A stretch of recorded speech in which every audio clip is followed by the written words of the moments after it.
Beberapa hari terakhir penumpukan penumpang terjadi di sejumlah bandara internasional di Indonesia akibat sistem layanan keimigrasian alami gangguan.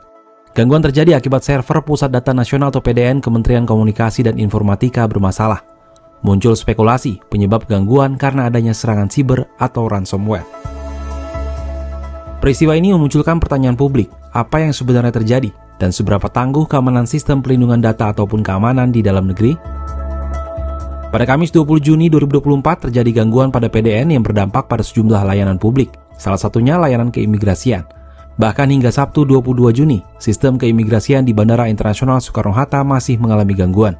Akibatnya, pemeriksaan harus dilakukan secara manual. Terkait gangguan ini, Dirjen Imigrasi Kemenkumham Silmi Karim dalam keterangannya Sabtu 22 Juni malam mengungkapkan, meski alami gangguan, sistem keimigrasian tetap berjalan lancar. Teman-teman juga sudah lebih bisa mengantisipasi, ya walaupun masih sistem masih belum pulih, tetapi secara proses manual sudah lancar pengaturannya. Ada dugaan gangguan tersebut merupakan dampak dari serangan siber terhadap PDN. Meski demikian, Menko Polhukam Hadi Cahyanto dalam keterangannya Sabtu 22 Juni membantah hal tersebut. Itu masih itu permasalahan teknis, ya. Masih terus diperbaiki dan didalami. Kemungkinan ada permasalahan teknis yang harus kita juga ketahui, jangan sampai terjadi di kemudian hari. Ya. Ini biasa kan, kalau peralatan-peralatan mesti ada kelemahannya yang perlu kita antisipasi. Mudah-mudahan tidak terjadi lagi, dan ini perlu backup kan sebetulnya ya. Itu mungkinkah backupnya juga terjadi permasalahan. Ini terus kita dalami.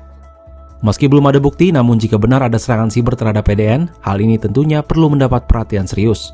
Pasalnya, PDN tak hanya urusan terkait persoalan imigrasi, namun juga keamanan negara. PDN merupakan sistem yang menyatukan semua pusat-pusat data pemerintah pusat dan daerah.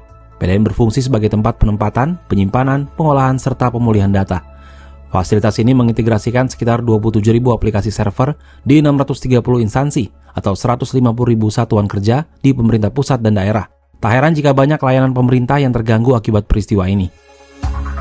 Jumlah kementerian dan lembaga negara yang menggunakan fasilitas ini antara lain BNPB, BSSN, Kementerian Koordinator Bidang Perekonomian, Kementerian Koordinator Bidang Politik, Hukum dan Keamanan, Badan Pengawas Pemilu, Kementerian Sosial, dan Kantor Staf Presiden.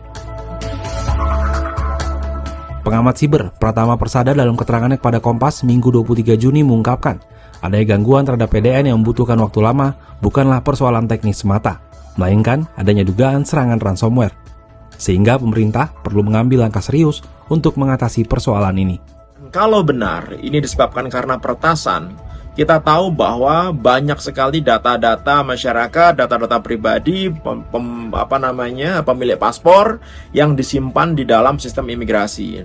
Kalau sampai si peretas ini tidak hanya melakukan ransom, tetapi juga melakukan pencurian data, artinya data-data paspor kita mungkin sudah dicuri oleh mereka. Walaupun 2 tahun yang lalu juga kita mendengar kabar ada 34 juta data paspor yang dicuri.